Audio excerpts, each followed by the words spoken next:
ना इधर ना उधर, सीधे मुद्दे पर नजर। और क्या है आज की खबर, आप देखना शुरू कर चुके हैं न्यूज़ 18 आपके पुनीत के साथ। तो खबर मिडिल ईस्ट से आ रही है, लेकिन ये खबर ना तो ईरान से जुड़ी हुई है ना इजराइल से जुड़ी हुई है, लेकिन उसके बावजूद यहाँ पर लाशों का अंबार लग गया है। कौन सा ये देश? सीरिया से खबर आ रही है, जहां पर लगातार हमले हो रहे हैं और वहां पर 1000 से ज़्यादा लोगों की हत्या कर दी गई है। सड़क पर उनके शव बिखरे हुए हैं। कहां से ये क्यों खबर आ रही है और ये सब क्यों हो रहा है, लाशों का अंबार सड़क पर क्यों फैला हुआ है, इसी को समझने के लिए मेरे सहयोगी आनंद मेरे साथ जुड़े हुए हैं। सीधे उनके पास चलते हैं और समझते हैं। आनंद, क्या खबर है? बिल्कुल, देखिए, जो अभी सीरिया में तख्तापलट हुई थी उसके बाद से अब जो खबर आ रही है, ये जो विद्रोही नेता थे अबू मोहम्मद अल जुलानी, उनके जो लड़ाके हैं, यानी कि एसटीएस के जो लड़ाके हैं, वो बशर अल असद जो पहले राष्ट्रपति थे, जो देश छोड़ कर के भाग गए, रूस में शरण लिए हुए हैं,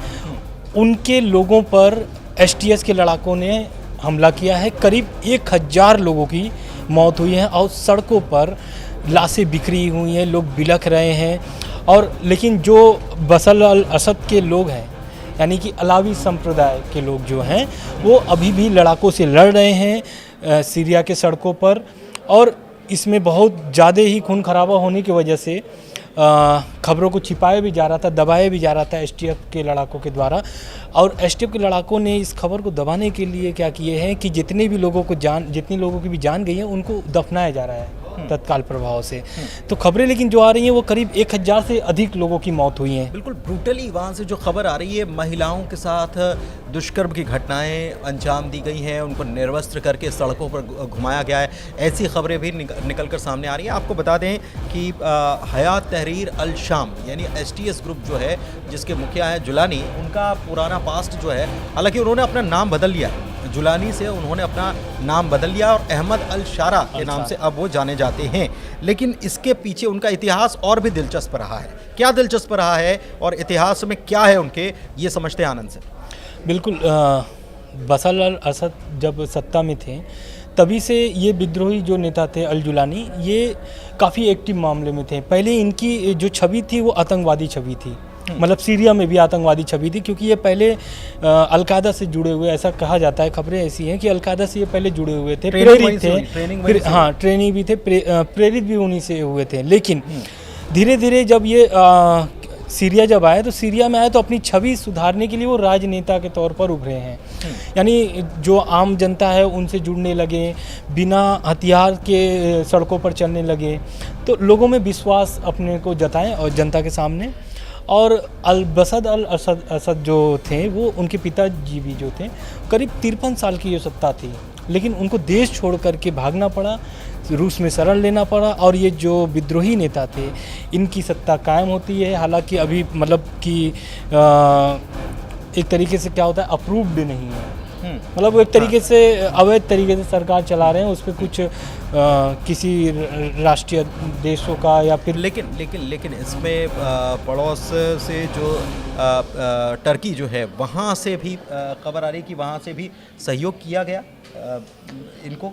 बिल्कुल, तुर्की तो पूरा सहयोग कर रहा था। और सीरिया जो है ना, वो इजराइल के लिए बहुत ही घातक था, इसलिए। और ऐसा कहा भी जाता है कि लेबनान से सटा हुआ, और ऐसा कहा भी जाता है कि सीरिया इजराइल जो है, ये जो बशर अल असद का सरकार गिरी या फिर बगावतें हुई देश में, तो वो कहीं ना कहीं इजराइल का हाथ था। दरअसल ईरान के पूरा सपोर्ट करते थे बशर अल असद, और ईरान के सपोर्ट इसलिए करते थे क्योंकि जो भी हथियार हिजबुल्लाह और हमास के पास सप्लाई किए जाते, वो सीरिया के ही थ्रू जाते थे, मतलब सीरिया के रास्ते ही होते हिजबुल्लाह और हमास को दिए जाते थे हथियार। तो इजराइल इसको लेकर के बहुत एक्टिव था कि ये जो बशर और असद हैं, ये मतलब एक तरीके से इजराइल के लिए घातक है। तो ये जब सरकार जब बदली, यानी कि उनको जब देश छोड़ करके भागना पड़ा, तो इजराइल में इसको लेकर के बहुत जश्न मनाई गई। लेकिन ये जो खबर है ना, अभी लताकिया और तारतूस में ये जो घटनाएं हुई हैं, करीब 1000 लोगों की जो मौत हुई है, ये बहुत खूबसूरत सिटी है लताकिया और समंदर के किनारे तारतूस। हाँ, बहुत खूबसूरत जगह है। एक चीज़ और है कि बशर अल असद जो हैं, जिस समुदाय से आते हैं। सबसे बड़ी बात यह है कि सीरिया में वो समुदाय जो है उसकी आबादी बेहद कम है, यानी कि अगर 100% में से देखा जाए तो 10% के आसपास अलावी समुदाय के लोग हैं, लेकिन इसके बावजूद अलावी समुदाय के एक व्यक्ति ने शासन किया और लोगों को ये लगता था कि बाकी लोग जो हैं वो दबे कुचले हैं, क्योंकि अलावी समुदाय के लोग ही बड़े प्रशासनिक पदों पर भी काबिज रहे। लेकिन जब बशर अल असद वहाँ से हटे तो उसके बाद अलावी समुदाय के ये जो इनके कमांडर्स हैं, बशर अल असद के कमांडर्स जो हैं, इन्होंने जिसको कहते हैं ना कि लड़ाके ग्रुप, इन्होंने ग्रुप फॉर्मेशन कर लिया और ग्रुप फॉर्मेशन करने के बाद हमले करने शुरू कर दिया। और इसके बाद हयात तहरीर अल शाम यानी HTS, जिसको हालांकि ऐसे तो डिसॉल्व कर दिया गया HTS को सरकार के रूप में, लेकिन उसके बावजूद लड़ाके उतर आए मैदान में। सेना नहीं है, लड़ाके उतर आए हैं और अलावी समुदाय के लोगों को चुन चुन के मार रहे हैं। क्रिश्चियन के ऊपर भी टारगेट कर रहे हैं, महिलाओं के ऊपर भी टारगेट कर रहे हैं। एक तरीके से जो बशर अल असद की जो समुदाय है ना, उनको एक तरीके से टारगेट किया जा रहा है STF के लड़ाकों के द्वारा। और जितने भी HTS, तो वो जितने भी लोग मारे जा रहे हैं या फिर जितने भी, उसमें सबसे ज़्यादा जो तादाद है, संख्या जो है वो अलावी समुदाय के ही लोगों का है। और रह गई बात ये HTS के लड़ाकों का, तो अभी सत्ता में तो एक तरीके से यही है, जुलानी ही है। तो कहीं ना कहीं जुलानी का ही ऐसा माना जा रहा है कि जुलानी का ही आदेश है एक तरीके से, इस तरीके से कि हमले किया जाए और ख़त्म कर दिया जाए समुदाय को, पूरे समुदाय को ये ख़त्म कर दिया जाए। दूसरी तरफ ईरान के लिए बड़ा मायने रखता है सीरिया, रशिया के लिए बहुत मायने रखता है, क्योंकि हमने देखा है कि जब यहाँ पर सत्ता परिवर्तन हो रहा था तो रशिया ने वहाँ पर जो डिप्लॉयमेंट कर के रखा है, हालांकि अभी भी है वहाँ पर, और उसके हथियार और तमाम विमान जो है वो वहाँ पर मौजूद हैं। तो ऐसे में टैक्टिकल रूप से जो बहुत है सीरिया बहुत इम्पॉर्टेंट हो जाता है। लेकिन मिडिल ईस्ट में सीरिया में अस्थिरता होना, ये आने वाले वक्त में जाहिर तौर पर अमेरिका इसमें इन्वॉल्व होगा, इसमें रशिया इन्वॉल्व होने वाला है, क्योंकि इसका तो वहाँ पर साजो सामान पड़ा हुआ है, बिल्कुल, हाँ। और ईरान भी इसमें इन्वॉल्व होगा और इजराइल भी होगा। और इसमें सबसे ज़्यादा अगर नुकसान किसी को होता है तो वो इजराइल है, क्योंकि इसमें लेबनान जो जुड़ा हुआ है हिजबुल्ला, उसमें हिजबुल्ला से भी सीज़ फायर है, हमास से सीज़ फायर है। लेकिन अब ये जो घटनाएं क्रम हो रही हैं, एक तरीके से इजराइल इसमें, क्योंकि अलावी समुदाय ही मारे जा रहे हैं, तो एक तरीके से इसमें इजराइल का फ़ायदा है। लेकिन अगर इसमें अमेरिका आता है तो कहीं ना कहीं इजराइल को इसमें घातक होगा, क्योंकि अमेरिका अपने हिसाब से सीरिया को पहले भी चला चुका है। जब युद्ध हो रहे थे तो पूरी तरीके से अमेरिकी फ़ौज सीरिया के ही धरती पर लड़ रहे थे, सीरिया के लिए ही लड़ रहे थे। तो कहीं ना कहीं इसमें ये देखना पड़ेगा कि ये जो अभी घटनाक्रम हो रही है या फिर जो मामला चल रहा है, लोगों को चुन चुन के मारा जा रहा है, उसमें अब संख्या जो बढ़ने वाली है, हो सकता है कि 10,000 भी संख्या बढ़ सकती है, क्योंकि जो समुदायों को टारगेट किया जा रहा है उसमें जो समुदाय के लोग हैं, जो गाँव के लोग हैं, वो लोग भी, लेकिन जो भी उनके पास जो भी हथियार है, लाठी डंडे जो भी है, वो उनसे अभी भी लड़ रहे हैं। यानी मतलब एक प्रकार से ये गृह युद्ध की स्थिति यहाँ पर बिल्कुल साफ तौर पर बनती हुई नजर आ रही है। सबसे बड़ी बात यह है कि बशर अल असद के जो कमांडर्स हैं वो इसका नेतृत्व कर रहे हैं।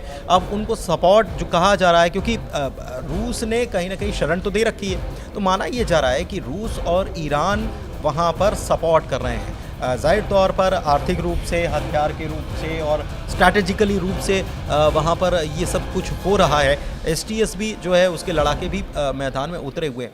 हमको याद है कि अल जुलानी ने जब तख्ता पलट किया था तो सीधे वो तुर्की भाग गए थे, बिल्कुल, और हाँ। वहाँ पर उनकी सबसे पहले मुलाकात हुई थी। दूसरी तरफ इजराइल ने इस मौके का फ़ायदा उठाया और इजराइल ने उस क्षेत्र पर कब्जा कर लिया जहाँ पर झील है, बहुत खूबसूरत, और वो इजराइल के लिए बहुत इम्पोर्टेंट क्षेत्र कहलाता है, और उसने कब्जे भी किए थे जब ये सब मामले चल रहे थे।